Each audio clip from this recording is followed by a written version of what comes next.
I have the distinct honor to invite at this time the 8th President of the African Development Bank, Dr. Akinwumi Ayodeji Adesina, to deliver his inaugural statement. President.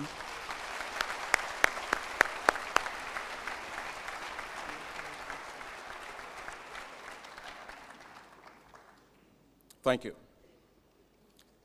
Your Excellency, President Alassane Ouattara, President of the Republic of Côte d'Ivoire, Your Excellency Daniel Duncan, Prime Minister of the Republic of Côte d'Ivoire, Your Excellency Professor Yemi Osinbajo, Vice President of the Federal Republic of Nigeria, representing His Excellency President Muhammadu Buhari, President of the Federal Republic of Nigeria, Your Excellency Pedro Pires, former President of Cape Verde, the Chairman of the Board of Governors of the African Development Bank, Your Excellency Alexander Chikwanda, President Donald Kaberuka, my predecessor, mentor, and friend, who has done an incredible job for this bank, and I give you a good salute as you lead.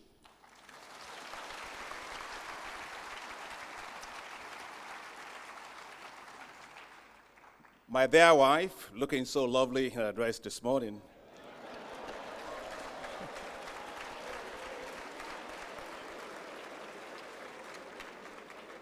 Grace is simply the rock of our home, and without her, I wouldn't be here.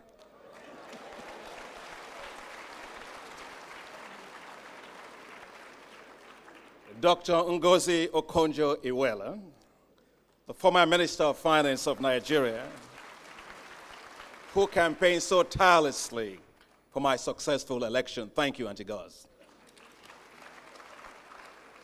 And my dear friend Amadou Ba, Minister of Finance of Senegal, who did the same, and all the honorable ministers present here today.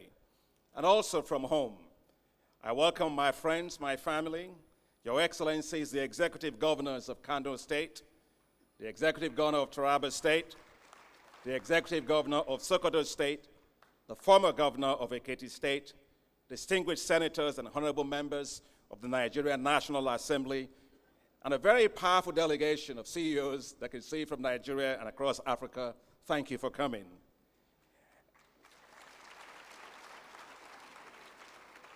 Excellences les présidents de communautés économiques régionales, Excellences, Messieurs les ambassadeurs, chefs de mission diplomatiques, les membres du conseil d'administration, de haute direction et tous les membres actuels des personnels et anciens employés de la Banque africaine de développement, tous les membres de mon équipe de transition, à l'intérieur et à l'extérieur de la banque, membres de la presse, invités, mesdames et messieurs, et nos mandants, les populations africaines.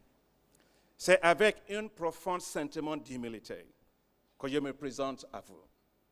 Je tiens à remercier le conseil de gouverneur de la Banque africaine de développement de m'avoir élu et ainsi élevé au rang de 8e président de la banque. J'envisage cette charge avec le plus grand sens de responsabilité, avec enthousiasme, dévouement et un engagement total. Aujourd'hui, je peux ainsi m'appuyer sur les structures fortes et profondes édifiées par les pères fondateurs de la Banque africaine de développement et m'inspirer des grands travaux qu'elle a réalisés en Afrique.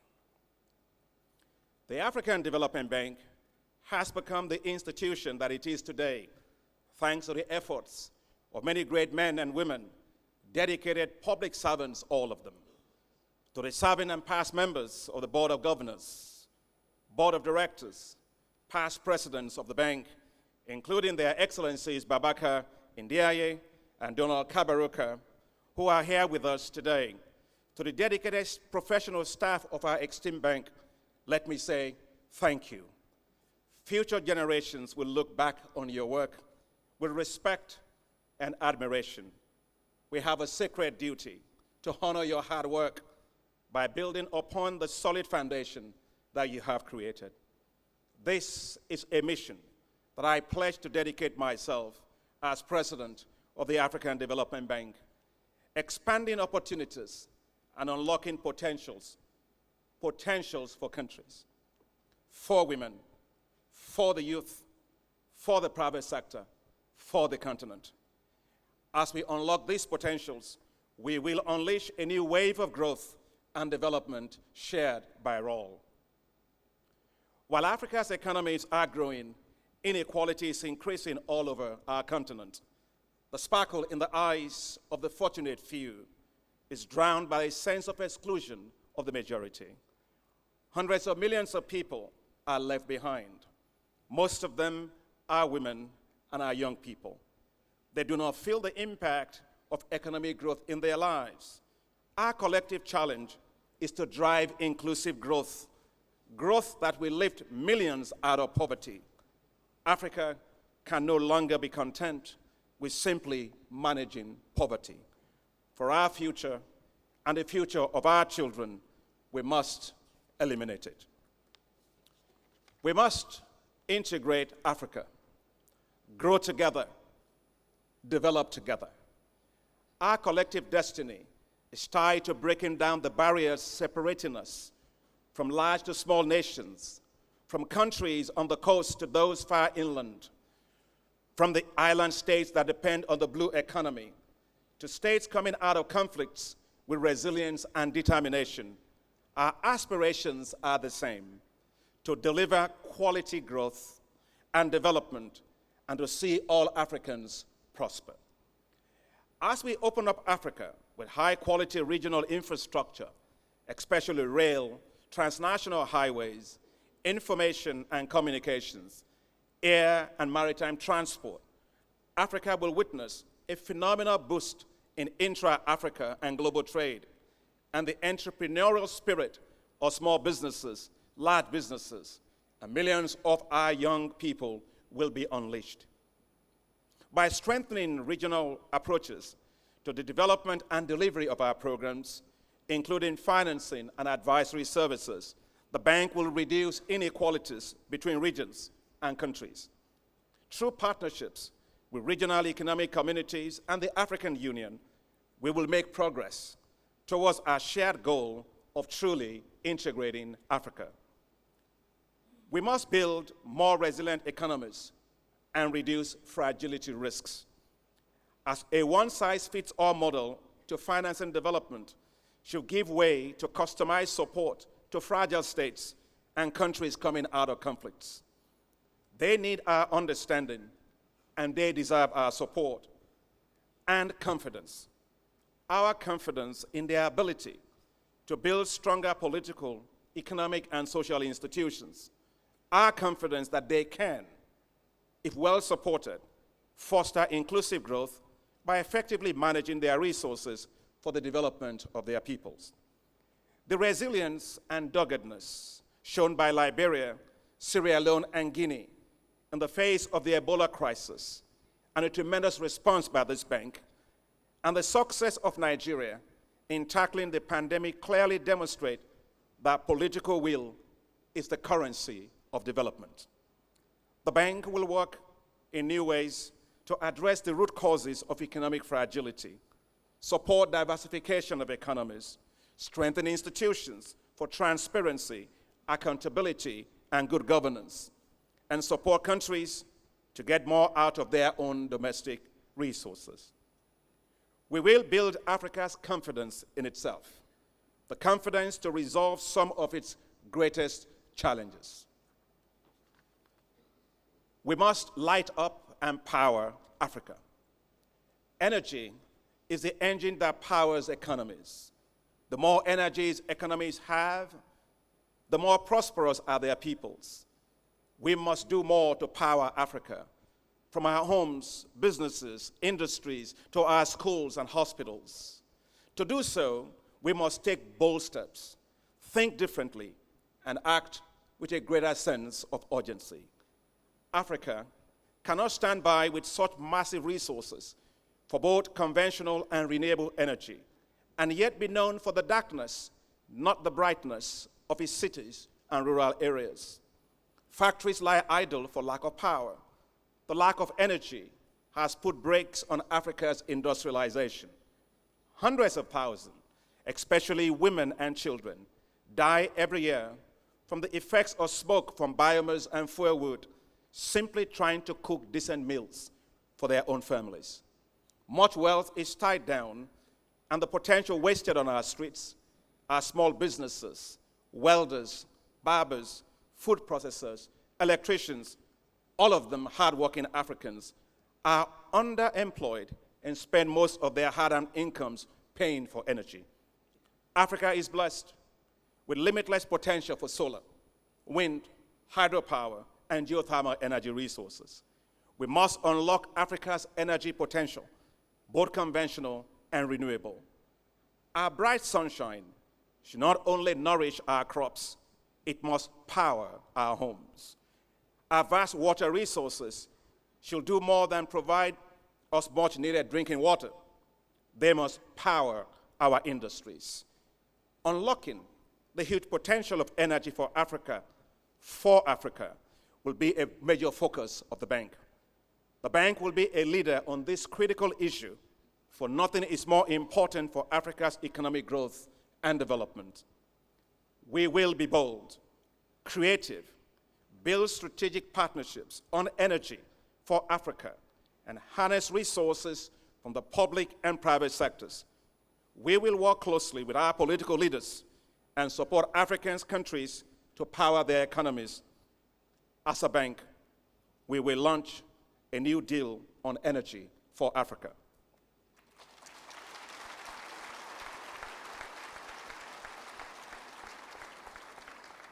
We must build the private sector to create wealth. By developing financial markets and leveraging private capital markets, businesses will be able to access long-term financing, crucial to invest in needed machinery, equipment, and working capital. By unlocking the potential of small, medium, and large businesses, Africa will fast-track industrial growth and development. Like the skyline of a city, we will create space for the small, the medium, and the large businesses. As businesses pay taxes, domestic resource mobilization will grow to support national and regional development from within Africa. The bank will prioritize the development of the private sector to drive the industrialization of Africa.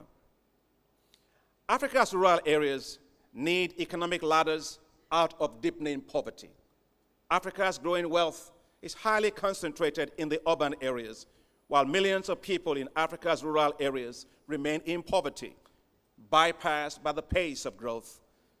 Disconnected due to poor road networks, lack of access to water, energy, and underserved by information and communications technologies, they remain at the periphery of the booming growth across the continent.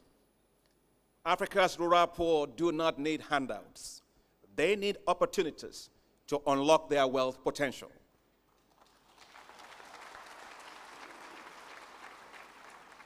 Revamping rural infrastructure, expanding rural energy, mobile telephony, and access to finance will speed up economic growth, employment, financial inclusion, and education, and boost quality of life all across our rural areas.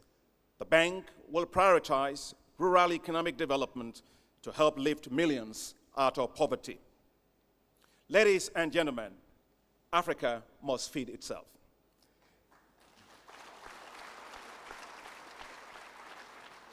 It is inconceivable that a continent with abundant arable land, water, diverse agroecological richness, and sunshine is a net food importing region. And Africa has 65% of all the arable land left in the world to meet the food needs of 9 billion people on the planet by 2050. This is a huge untapped potential, and Africa cannot eat potential. Only by rapidly transforming the agriculture sector can Africa meet the growing food needs of its urban population while boosting incomes for millions of its farmers, majority of whom are women, and creating much-needed jobs. We must think differently, grow agriculture as a business to become a wealth-creating sector, not one for managing poverty.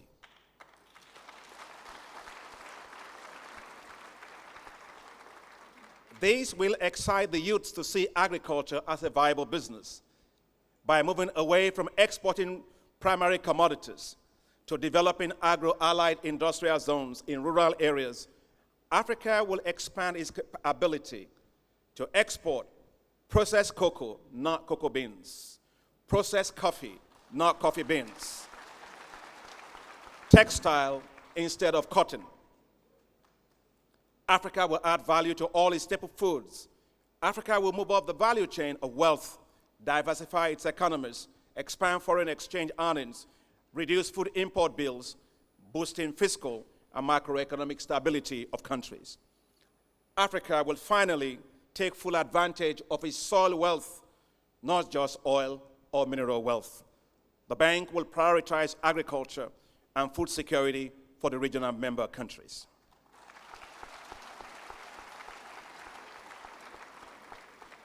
Ladies and gentlemen, the future belongs to Africa's youth. We must boldly address the high youth unemployment in Africa. Africa is today the youngest continent, with an estimated 60% of its population between the ages of 15 and 24. By some estimates, more than half of Africa's youth are unemployed, underemployed, or simply inactive. This serves as a stark reminder that Africa is rapidly losing its future growth by underinvesting in education and quality job creation for its young people. Unemployment and underemployment among the youth is a smoldering fire that risks unraveling all the economic gains in Africa. The youth are Africa's biggest asset. We must invest in them to build skills and encourage entrepreneurship while providing access to financial resources necessary to unlock their creativity and unleash the power of their business enterprises. The bank will build Africa's human capital and strengthen our universities and vocational schools to meet the needs of employers. We will embark on innovative programs and financing approaches to accelerate job creation for the youths in Africa and unlock economic prosperity from Africa's demographic asset.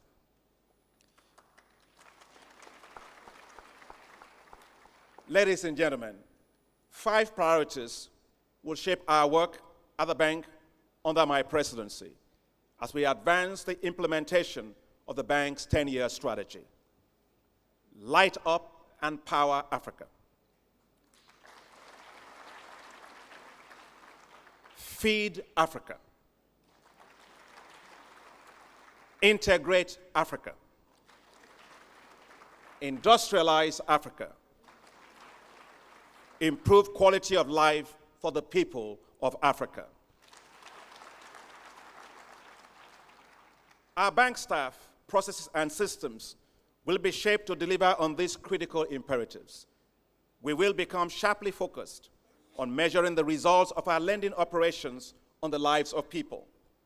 No longer will we judge ourselves simply based on the size of our lending portfolio, but on the strength of Africa's growth and the development and the quality of improvement in the lives of African people.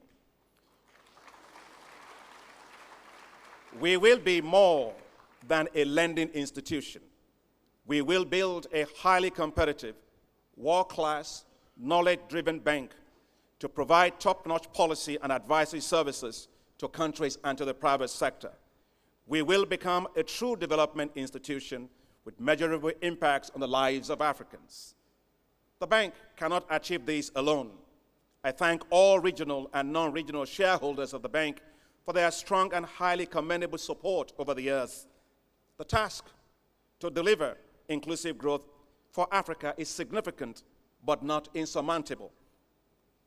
To succeed going forward, this institution will continue to need your strong support, especially for the African Development Fund 14th cycle, as we position the bank to deliver impacts for the Sustainable Development Goals. We will build stronger partnerships for impact from the private sector, civil society, and academic institutions, multilateral and bilateral development agencies. We will advance Africa's priorities. As envisaged by the founding fathers of the bank, we will be a strong voice for Africa, positioning and building support for Africa in the global environment. As we look to tomorrow, we know that there are many important supporters and partners who will help us achieve our shared goals for the future of the bank. But in my view, none are more important than the dedicated men and women who make up the bank's board and staff.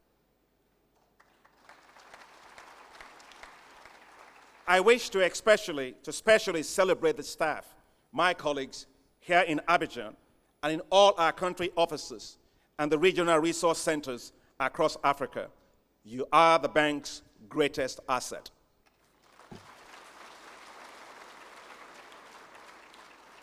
I salute your hard work and personal sacrifices and those of your families, especially your courage and determination in coping with the move of the bank headquarters from Abidjan temporarily to Tunis. The hospitality of the Tunisian government was amazing and kept the bank afloat through a trying period in its home base in Abidjan. Today, with the great leadership of President Ouattara, peace and stability were restored to Côte d'Ivoire, and the bank successfully relocated bank to its home right here in Abidjan. Thank you very much, Mr. President.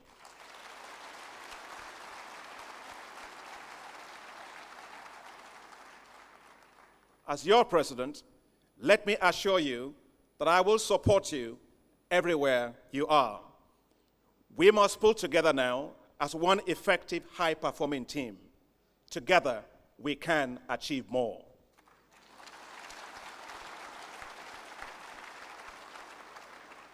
The African Development Bank must march forward with a new resolve. The development finance landscape is changing rapidly, and the African Development Bank must change with the times. We must remain competitive, and we must lead. To do so, we must develop and deploy business processes that make us much faster in delivering financial and non-financial products and services to our clients. We must become the leading voice for development finance for Africa, supporting greater aspirations for Africa and mobilizing resources within and outside the continent for Africa's growth and development.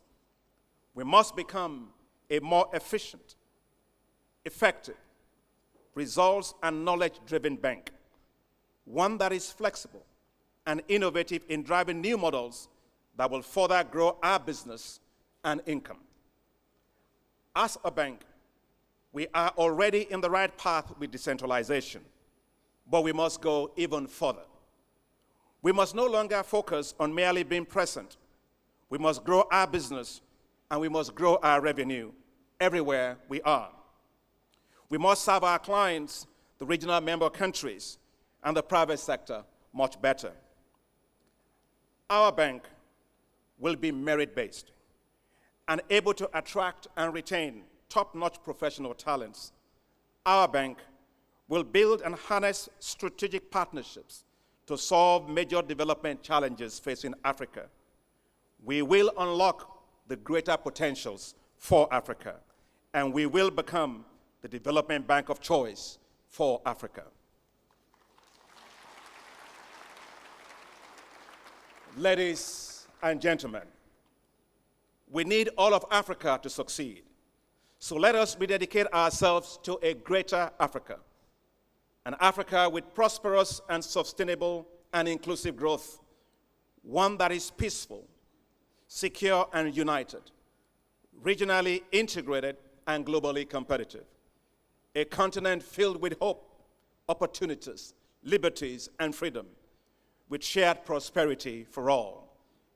An Africa that is open to the world, one that Africans are proud to call home. Let us think Africa. Let us build Africa. Let us move Africa forward relentlessly. Je vous remercie et que Dieu vous bénisse tous. Merci beaucoup.